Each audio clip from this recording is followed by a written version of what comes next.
Okay, I'm truly done. On the latest episode of SmackDown, we finally were informed of the plan of WrestleMania, and boy does it suck. We had both Roman and Rock facing off against Cody and Seth in a segment where WWE was so desperate to reenact the same buzz that happened at the press conference of WrestleMania, but failed miserably. You had both Seth and Cody stalling their asses off saying some of the basic things that any green babyface would say. Like, Rock, it's not your time, it's our time. Woo! And then you had The Rock, who, much like I said in my video about him, he doesn't feel comfortable at all. He basically said the stipulation of the match, and to sum up, if Rock and Roman win the tag team match on the first night of WrestleMania, it will be Bloodline rules on the second night. What does that mean? I hear no one asking. It means that Rock will be on the outside. So much like I mentioned in my video, we went from being a main event player to a main event lackey or a manager. Great storytelling, Trips. And then you had my boy, the tyrant himself, trying to make any sense of any of this but failing in a spectacular fashion. What did he say?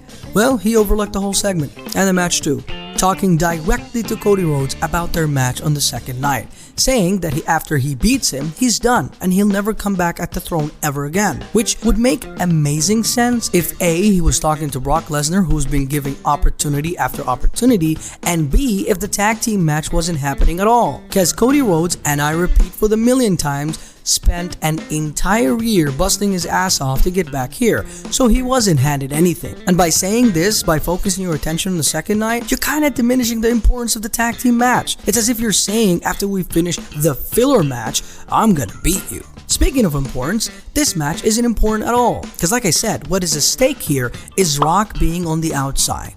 And that's it. For crying out loud, you didn't need to do this. You could have just had him there. Which then makes me double angry when I hear Seth saying that this is the biggest tag team match in WrestleMania history. And I'm like, ayo, the Usos versus Kevin Owens and Sami Zayn last year? That wasn't important? I mean, at least that made sense. All of this brings me to one thing, which is what could have happened. They could have had Rock and Cody on night one go for the #1 contender match, with Rock using his board powers as to why he's installed in the whole thing. Or if you wanted Rock and Roman in the same ring, make it a triple threat match, with Rock being a part of the bloodline, teasing him turning backface in the middle of the match.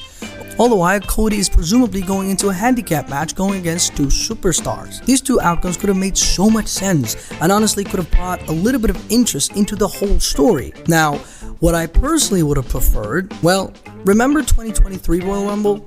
That is when you bring back The Rock and have him win it all, and go against Roman at WrestleMania 39.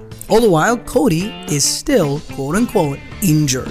After WrestleMania concludes, with Roman obviously winning, you have Cody come out and stare Roman dead in the eyes. And right there and then, you have your WrestleMania 40 main event. This way, everyone is happy. Roman and Rock happens at WrestleMania, and Cody finishes the story. But instead of all of these possibilities, we have this. That is why I'm done.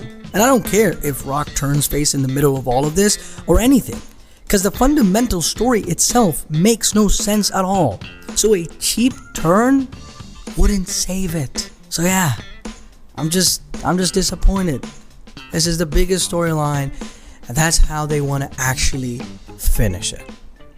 You fucking mark!